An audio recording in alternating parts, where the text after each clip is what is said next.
ఎట్టకేలకు ఎస్ఎల్బీసీ సొరంగంలో చిక్కుకుపోయిన వారి జాడను రాడార్ సర్వే పరికరాలతో గుర్తించారు.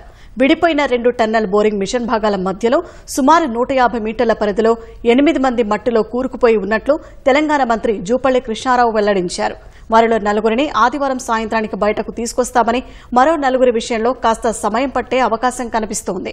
నిరంతరాయంగా ఊరుతున్న ఊట, కన్వేయర్ బెల్ట్ పనిచేయకపోవడం, వేల టన్నుల్లో పేరుకుపోయిన పూడిక వెలికితీత సహాయక చర్యలకు ప్రధాన అవరోధాలుగా మారుతున్నాయి. మరోవైపు సొరంగ మార్గంలో సహాయక చర్యలు ముమ్మరంగా కొనసాగుతున్నాయి. ఆ 4గురి ఆచూకీ పలాన్ దగ్గర అంటే ఉన్నట్టుగా గుర్తు జరుగుతుంది. అక్కడ సపరేట్ గా అక్కడ కొంత తవ్వడం కూడా జరిగింది. బహుశా రేపు మధ్యాహ్నం సాయంకాలం వరకు అది పూర్తయితే మనకు ఒక రిజల్ట్ అనేది వస్తుంది. మిగతా 4 ఆ యొక్క టీబీఎం మిషన్ ఫ్రంటేజ్ లో ఉన్నారు. దానికి సంబంధించి వాళ్ళ అక్కడ 24 అడుగుల మేర బురద మట్టి అట్లాగే ఉన్నది. సో దానికి ఇంకొక రోజు ఎక్కువ సమయం పట్టొచ్చు. దానికి పెద్ద ఎత్తున అడ్డంకులు ఉన్నవి.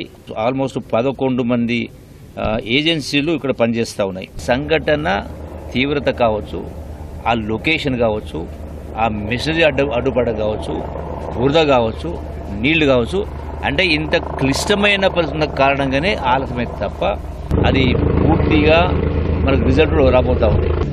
ఆ 8 మందిని రక్షించడానికి పోయినటువంటి 150 మంది రిస్క్ లో పడవద్దు కదా. అవకాశాలు చాలా చాలా చాలా తక్కువ అని చెప్పిన సరే, ఆ 1% కూడా ఎందుకని మేము మాట్లాడలేదు. అది కూడా చూద్దామని కింద